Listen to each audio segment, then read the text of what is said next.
ಮೊನ್ನೆ ನಡೆದ ಚುನಾವಣೆಯಲ್ಲಿ 4 ಸ್ಥಾಯಿ ಸಮಿತಿ ಅಧ್ಯಕ್ಷರು ಚುನಾವಣೆ ಆಗಿದ್ದಾರೆ. ಅವರಿಗೆಲ್ಲೂ ಕೂಡ ಮೊದಲೇ ನಾನು ಅಭಿನಂದನೆ ಸಲ್ಲಿಸ್ತೀನಿ. ಜೊತೆಗೆ ಇವತ್ತು ಈ ಒಂದು ಆಫೀಸ್ ಪೂಜೆ ಇಟ್ಕೊಂಡಿದ್ದೀವಿ. ಇವತ್ತು ನಮಗೆ 4 ಜನರಿಗೆ ಅಧ್ಯಕ್ಷರಿಗೆ ಒಂದು ನಮ್ಮ ಭಾರತೀಯ ಜನತಾ ಪಾರ್ಟಿ ಹಿರಿಯ ನಮ್ಮ ಪಕ್ಷದ ಮುಖಂಡರು ನಮಗೆ ಜವಾಬ್ದಾರಿ ಕೊಟ್ಟಿದ್ದಾರೆ. ಆ ಜವಾಬ್ದಾರಿ ಕೊಟ್ಟಂತ ಎಲ್ಲ ಹಿರಿಯರು ಕೂಡ ನಾವು 4 ಜನ ಅಧ್ಯಕ್ಷರು ಕೂಡಿ ಅವರಿಗೆ ಅಭಿನಂದನೆ ಸಲ್ಲಿಸ್ತೀವಿ, ಅವ್ರಿಗೆ ಧನ್ಯವಾದ ಸಲ್ಲಿಸ್ತೀವಿ. ನಾವು 4 ಜನ ಕೂಡಿ ಚೆನ್ನಾಗಿ ಒಳ್ಳೆ ರೀತಿಯಲ್ಲಿ ಕೆಲಸ ಮಾಡ್ಕೊಂಡು ಹೋಗ್ತೇವೆ ಅಂತ ಹೇಳಿ ನಾನು ವಿಶ್ವಾಸವನ್ನು ಕೊಡ್ತೀನಿ. ಆಮೇಲೆ ಜೊತೆಗೆ ಇವತ್ತು ನನಗೆ ಇದು PWD ಬೆಳಗಾವಿ ಅಭಿವೃದ್ಧಿ ಹಾಗೂ ಯೋಜನೆ ಒಂದು ಸ್ಥಾಯಿ ಸಮಿತಿ ಅಧ್ಯಕ್ಷರು ನನಗೆ ಕೊಟ್ಟಿದ್ದಾರೆ. ಅದೇ ರೀತಿ 4 ಜನ ಅಧ್ಯಕ್ಷರು ಕೂಡ ಇಲ್ಲಿ ನಮ್ಮ ಜೊತೆಗಿದ್ದಾರೆ, ಅವರು ಕೂಡ ಇದ್ದಾರೆ. ಏನ್ ವಿಶೇಷತೆ ಇಲ್ಲ, ಒಳ್ಳೆ ಒಂದು ಮುಹೂರ್ತ ನೋಡಿ ಗಣಪತಿ ಪೂಜೆ ಮಾಡಿ ಲಕ್ಷ್ಮೀ ಸರಸ್ವತಿ ಪೂಜೆ ಮಾಡ್ಕೊಂಡು ಒಳ್ಳೆ ಕಾರ್ಯಕ್ಕೆ ಶುಭಾರಂಭ ಕೊಡೋಣ ಅಂತ ಇವತ್ತು ಒಂದು ಆಫೀಸ್ ಪೂಜೆ ಒಂದು ನಿಮಿತ್ತ ಇಟ್ಕೊಂಡಿದ್ದೀವಿ. ನಾನು ಬೆಳಗಾವಿ ಅಭಿವೃದ್ಧಿ ಹಾಗೂ ಯೋಜನಾ ಸ್ಥಾಯಿ ಸಮಿತಿ ಅಧ್ಯಕ್ಷನಾಗಿ ಹೀಗಾಗಿ ಎಲ್ಲ ನಮ್ಮ ಆಫೀಸ್ ಪೂಜೆ ಇಟ್ಕೊಂಡಿದ್ದೀವಿ. ಅವಶ್ಯವಾಗಿ ಚರ್ಚೆ ಮಾಡಿ. ಈಗಾಗಲೇ ಮಳೆಗಾಲ ಶುರು ಆಯ್ತು, ತಮಗೆ ಗೊತ್ತಿರಬಹುದು. ಬೆಳಗಾವಿ ಮಳೆಗಾಲದಿಂದ ಬಹಳಷ್ಟು ತೊಂದರೆಗಳು ಕೂಡ ಆಗ್ತದೆ. ಅನೇಕ ರೋಡ್ಗಳಲ್ಲಿ ತೆಗ್ಗು ಗುಂಡಿಗಳು ಬಿದ್ದಿವೆ. ಅವೆಲ್ಲ ಮುಚ್ಚುವಂತ ಕೆಲಸವನ್ನ ಈಗಾಗಲೇ ನಮ್ಮ PWD ಸೆಕ್ಷನ್ ಅಧಿಕಾರಿ ಕುತ್ಕೊಂಡು ಈಗಾಗಲೇ ಚರ್ಚೆನೂ ಕೂಡ ಮಾಡಿದ್ದೇವೆ. ಈಗಾಗಲೇ ಬರುವಂತ 8 ದಿವಸಗಳಲ್ಲಿ ಬೆಳಗಾವಿಯ ಒಂದು ತೆಗ್ಗು ಗುಂಡಿಗಳು ಬಿದ್ದಿವೆ, ಅದು ಮುಚ್ಚುವಂತ ಕಾರ್ಯನೂ ಕೂಡ ತ್ವರಿತಗತಿಯಲ್ಲಿ ಮಾಡ್ತೀವಿ ಅಂತ ಹೇಳಿ ನಾನು ಜನರ ವಿಶ್ವಾಸ ವ್ಯಕ್ತಪಡಿಸ್ತೇನೆ. ನನ್ನ ಹೆಸರು ಜೈತೀರ್ ಸೌದತ್ತಿ. ನಾನು ಮೊದಲನೇದಾಗಿ ನಮ್ದ ಎಲ್ಲ ಪಕ್ಷದ ಮುಖಂಡರಿಗೆ ಧನ್ಯವಾದ ತಿಳಿಸಲು ಇಚ್ಛೆ ಪಡ್ತೇನೆ. ಯಾಕಂದ್ರೆ ನನ್ಗೆ ಇಷ್ಟ ಚಿಕ್ಕ ವಯಸ್ಸಿನಲ್ಲೇ ಇಷ್ಟು ದೊಡ್ಡ ಜವಾಬ್ದಾರಿಯನ್ನ ನಮ್ದ ಎಲ್ಲ ಪಕ್ಷದ ಮುಖಂಡರು, ನಮ್ಮ ದಕ್ಷಿಣ ಕ್ಷೇತ್ರದ ಶಾಸಕ ಅಭಯ್ ಪಾಟೀಲ್ ಸರ್ ಅವರು ಹಾಗೂ ಮಾಜಿ ಶಾಸಕರು, ಈಗಿನ ರಾಜ್ಯದ ಉಪಾಧ್ಯಕ್ಷರಾದಂತ ಅನಿಲ್ ಬೆನ್ಕೆಸ್ ಅವರು ಹಾಗೂ ಪಕ್ಷದ ಎಲ್ಲ ಮುಖಂಡರು ಸೇರಿ ಒಳ್ಳೆ ಜವಾಬ್ದಾರಿ ಕೊಟ್ಟಿದ್ದಾರೆ.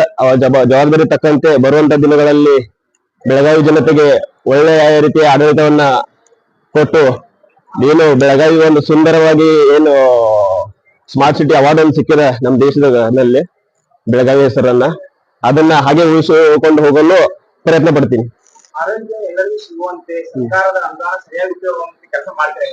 ಖಂಡಿತ ಸರ್ಕಾರದಿಂದ ಬರುವಂತ ಯೋಜನೆಗಳಾಗಲಿ ಅಥವಾ ಮಹಾನಗರ ಪಾಲಿಕೆಯಿಂದ ಯೋಜನೆಗಳಾಗಲಿ ಪ್ರತಿ ಮನೆಗೆ ಹೋಗಿ ಮುಟ್ಟುವಂತ ಕೆಲಸವನ್ನ ಎಲ್ಲ ಅಧಿಕಾರಿಗಳಿಗೆ ತಿಳಿಸಿ ನಾವು ಕೂಡ ಕೆಲಸವನ್ನ ಮಾಡಲು ಇಚ್ಛೆ ಪಡ್ತೇವೆ. ನನ್ನ ಹೆಸರು ಶ್ರೀಶೈಲ್ ಕಾಂಬಳೆ. ಲೆಕ್ಕಪತ್ರ ಸ್ಥಾಯಿ ಸಮಿತಿಯಿಂದ ಅಧ್ಯಕ್ಷರಾಗಿ ಆಯ್ಕೆಯಾಗಿದ್ದೀವಿ. ಹಾಗೆ ಮಾನ್ಯ ಶಾಸಕರಾದ ಅಭಯ್ ಪಾಟೀಲ್ ಸರ್ ಅವರ ನೇತೃತ್ವದಲ್ಲಿ ಹಾಗೆ ಎಲ್ಲ ನಗರ ಸೇವಕರಾದ ಎಲ್ಲ ಸಮಿತಿಯಲ್ಲಿ ನಾವು ಸಹಕಾರದಿಂದ ಆಯ್ಕೆಯಾಗಿದ್ದೀವಿ ಸರ್. ಹೊಸ ಬದಲಾವಣೆ ಮೊದಲು ಊದಿರೋದು ಎಲ್ಲಾ ಕೆಲಸಗಳನ್ನ ನಿರ್ವಹಿಸಿ ಈಗ ಬರುವಂತ ಎಲ್ಲಾ ಕೆಲಸಗಳನ್ನ ಎಲ್ಲರ ಸಮಿತಿಯಲ್ಲಿ ನಾವು ಆ ಕೆಲಸ ಮಾಡೋದಕ್ಕೆ ಇಷ್ಟಪಡ್ತೀವಿ. ಎಲ್ಲ ಅಧ್ಯಕ್ಷರು ಕೆಲಸವನ್ನ ಎಲ್ಲ ಸರಿಯಾಗಿ ನಿಭಾಯಿಸಿದ್ದಾರೆ. ಇನ್ ಮುಂದೆ ನಾವು ಏನ್ ಕೆಲಸವನ್ನ ನಿಭಾಯಿಸ್ತೀವಿ ಅದನ್ನ ಸರಿಯಾಗಿ ನಿಭಾಯಿಸ್ತೀವಿ ಅಂತ ಹೇಳೋದಕ್ಕೆ ಇಷ್ಟಪಡ್ತೀನಿ. ರೇಷ್ಮಾ ಬಸವರಾಜ್ ಕಾಂಕರ್, ಲೆಕ್ಕ ಸ್ಥಾಯಿ ಸಮಿತಿಯ ಅಧ್ಯಕ್ಷರ. ನಮಸ್ಕಾರ, ನಾನು ನೇತ್ರಾವತಿ ವಿನೋದ್ ಭಾಗವತ್ ಅಂತ. ನಾನು ವಾರ್ಡ್ ನಂಬರ್ ಕ್ರಮಾಂಕ 15ರಿಂದ ನಗರ ಸೇವಿಕ. ನನಗೆ ಈಗ ಅಂದ್ರೆ ರೆವಿನ್ಯೂ ಡಿಪಾರ್ಟ್ಮೆಂಟ್ ಇಂದ ಅಧ್ಯಕ್ಷತೆಯನ್ನು ಕೊಟ್ಟಿದ್ದಾರೆ. ಮೊದಲನೇದಾಗಿ ನಮ್ಮ ನೆಚ್ಚಿನ ಶಾಸಕರಾದ ಜನಪ್ರಿಯ ಶಾಸಕರಾದ ಅಭಯ್ ಪಾಟೀಲ್ ಸರ್ ಇವರಿಗೆ ತುಂಬು ಹೃದಯದ ಧನ್ಯವಾದಗಳು.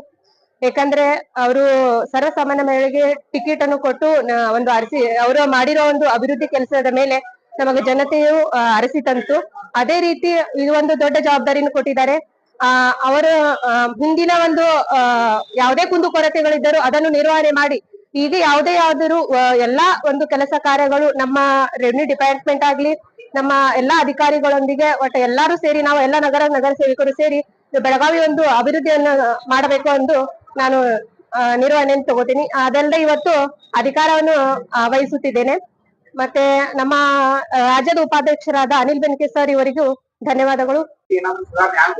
ಖಂಡಿತ ಸರ್, ಯಾಕೆಂದ್ರೆ ಹಿಂದ ಹೋಗಿದ್ದು ನಮಗಷ್ಟ ಕ್ಲಿಯರ್ ಆಗಿ ಗೊತ್ತಿಲ್ಲ. ಬಟ್ ಹಿಂದ ಏನಾಗಿದೆ ಅದೆಲ್ಲ ನಾವು ಕ್ಲಿಯರ್ ಮಾಡಿ ಮುಂದೆನೆ ಹೆಜ್ಜೆಡ್ಬೇಕಂತ ಮಾಡಿದ್ವಿ. ಹಿಂದಿಂದ ಏನಿದೆ ಅದನ್ನೆಲ್ಲ ನಾವು ಕ್ಲಿಯರ್ ಮಾಡ್ತೀವಿ. ಮುಂದೆ ಏನ್ ಬರ್ತೇವೆ ಎಲ್ಲಾ ಕೊರತೆಗಳನ್ನು ನಿರ್ವಹಣೆ ಮಾಡ್ಲಿಕ್ಕೆ ನಾನು ಕಟಿಬದ್ಧವಿದ್ದೇನೆ.